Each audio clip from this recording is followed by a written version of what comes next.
Nous allons vous présenter quelques chiffres, un petit bilan du département sur l'accidentologie du département, un focus général, puis après une petite analyse sur les décès concernant les seniors. Donc pour la sécurité routière senior, c'est à partir de 60 ans. Un focus, après une petite analyse sur 3 types de déplacements, la voiture, à pied et à vélo. Et à chaque fois, un focus sur l'accidentologie du département sur les 3 dernières années. Et un petit point sur des solutions ou des petits points pour améliorer ce type de déplacement.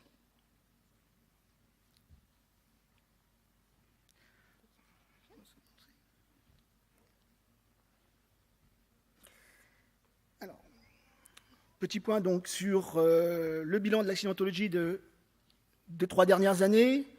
Donc on peut constater que 2016 a été dans le département une année très favorable. Beaucoup moins d'accidents, beaucoup moins de blessés et surtout beaucoup moins de tués.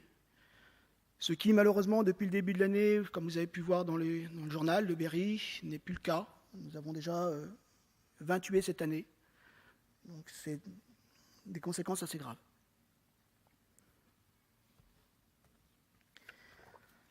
Donc petit focus sur l'accidentologie donc, des seniors. Donc nous avons reporté par classe d'âge 60 et 74 et 75 et plus. C'est une décomposée de chez nous, de la sécurité routière. Et nous avons aussi fait le rapport avec la présence de la population dans le département pour bien montrer que sur les 75 ans et plus, la représentation du département étant à 11%, le nombre de décès est régulièrement, voire toujours, au-dessus de cette représentation. Donc sur les 3 dernières années, au niveau du département, nous avons enregistré 58 tués, 20 étaient des seniors, donc 60 ans et plus. Ce qui est très important aussi, c'est qu'en cas d'accident, grave principalement, la proportion de risque de décès pour les seniors est automatiquement aggravée.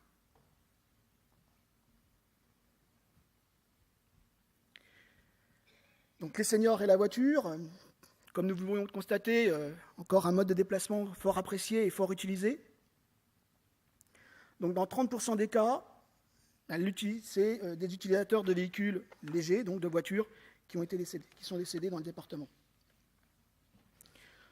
70%, savoir que sur ces 10 tués, 70% étaient des conducteurs, 4 étaient des hommes, 3 étaient des femmes, sur les 7 conducteurs, et 30% étaient des passagers. 30% des utilisateurs donc, de véhicules légers tués ont entre 65 et 74 ans, donc ce qui représente 5,2% des décès du département sur ces 3 années. Donc 70% des utilisateurs de véhicules légers tués ont 75 ans et plus, et là, toujours, on est avec une augmentation, donc 12% des décès sur les 3 dernières années. Après, il y a des solutions pour se déplacer. Nous travaillons en duo, en fait, vous l'avez constaté.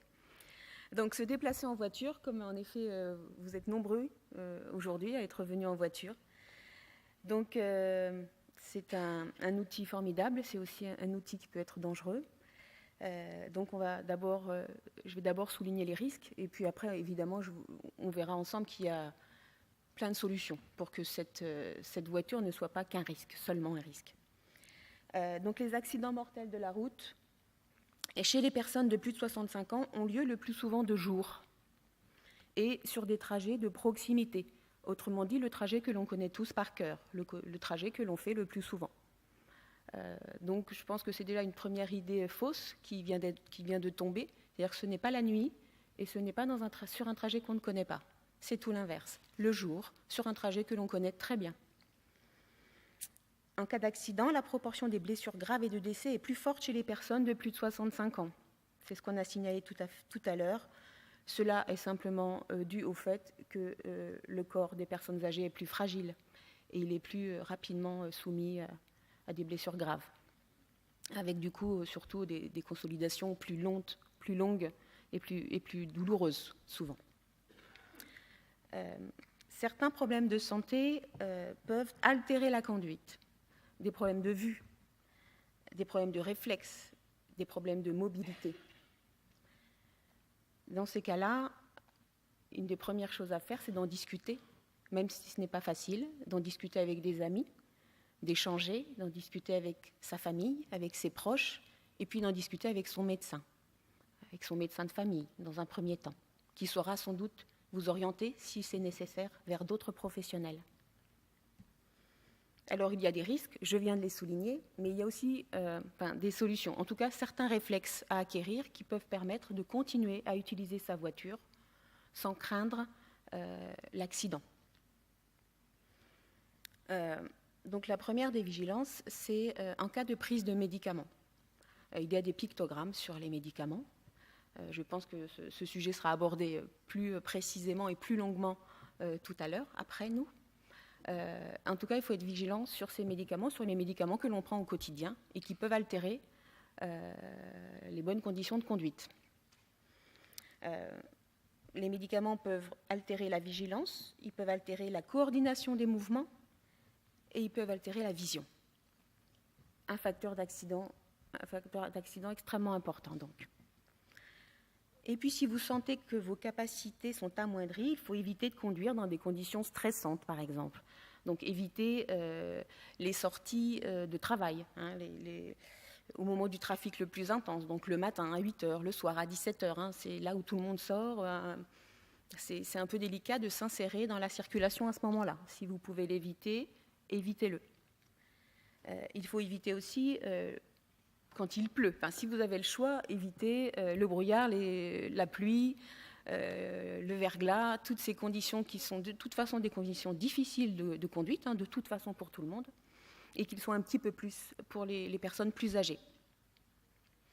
Et puis, il y a des équipements automobiles. Donc, je sais qu'ici, il y a une intervenante qui, tout à l'heure, vous dira tout ce qu'il faut savoir sur ces adaptations. En tout cas, il y a des adaptations qui existent sur les véhicules maintenant. Des boîtes de vitesse automatiques. Le choix de la boîte de vitesse manuelle ou automatique peut se poser plus rapidement qu'on ne le pense. La direction assistée, le réglage électrique des rétroviseurs, tout ce qui permet en fait de rester concentré sur la route et de ne pas être distrait par autre chose que la route, puisque l'objectif principal, ça reste la route. Toute l'attention, toute votre attention doit rester fixée sur cette route. Voilà pour cette partie sur le déplacement en voiture.